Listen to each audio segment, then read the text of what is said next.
Hey howdy hey, how is everybody doing, and welcome back to Disney Daily. In The Little Mermaid, perhaps one of the most important components to the story was Ariel's voice. I mean, not only was it the most beautiful thing on land and sea, but ultimately it was the key to Eric and Ariel's romance. Her voice isn't just nice, it possesses the power to affect others and even influence them. I have two examples from the movie that stand out the most. The first is when her singing voice is actually so powerful it awakens Eric after he loses consciousness after almost drowning at sea. The second example is when Vanessa, or Ursula, is in possession of Ariel's voice. When she is walking on the beach and Ariel's voice starts to serenade Eric, it actually possesses him. Now you are probably thinking, well, Disney Daily, the reason Eric is hypnotized is simply because of the sea witch's spell over him. And while there is no denying that, and I fully acknowledge it, I would like to point out that Ursula could have done this with any spell or magic object or even her own voice, but instead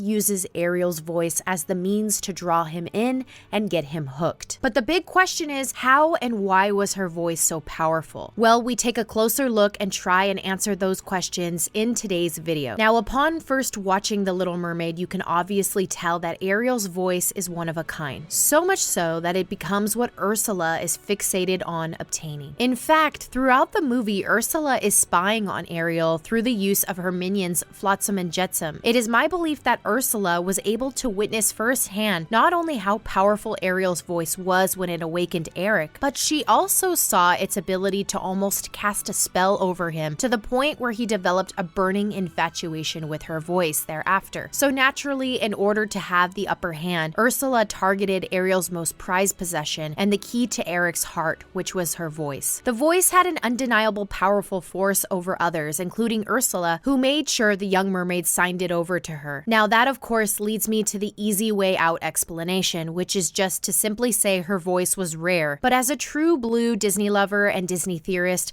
I can't just leave you with that answer. No, instead I had to get a bit more creative in my explanation. So here's my more creative proposal. Ariel's voice is magical because of its tie to her mermaid ancestry. You see, in the Little Mermaid musical, we learned that Ariel's unique voice was actually inherited from her mother. Now, upon learning that, I dove a little deeper and realized that not only Ariel possessed a gorgeous singing voice, but so too did her sisters, which we can witness at the beginning of the film. Upon this discovery, I then realized it wasn't just Ariel who possessed this powerful voice, but mermaids in general, which actually made sense when I started to analyze the folklore of mermaids. Now, in every story that talks about mermaids, there is a lot of variation. In some accounts, they are helpful creatures, while in others, they are violent and cruel. However, what remained a constant in most of these tales was the power of their singing voice. In almost all cases, the voice was so powerful that it did possess the ability to mesmerize anyone who listens. Now, I should mention that the idea of mermaids with powerful singing voices actually stems from an older mythological creature known as sirens, which you all have probably heard of. Sirens were in Greek mythology actually half human, half bird initially. However, by the 14th century, sirens were recognized as more fish-like creatures who would lure sailors to their death with their singing voices. The terms mermaid and siren were often interchanged so much in romanticized stories that many believe them to be the same thing. Now, the reason for highlighting the importance and the history of mermaids or sirens is for you all to have a better understanding that Ariel's voice was inherited and was unique to her species. That concludes this episode of Disney Daily. I hope you guys enjoyed this one. My question for you all is, do you agree or do you have some sort of other proposal? Please leave that down in the comments. I'd love to hear from you. And as always, thanks for being my guest here at Disney Daily. Until next time.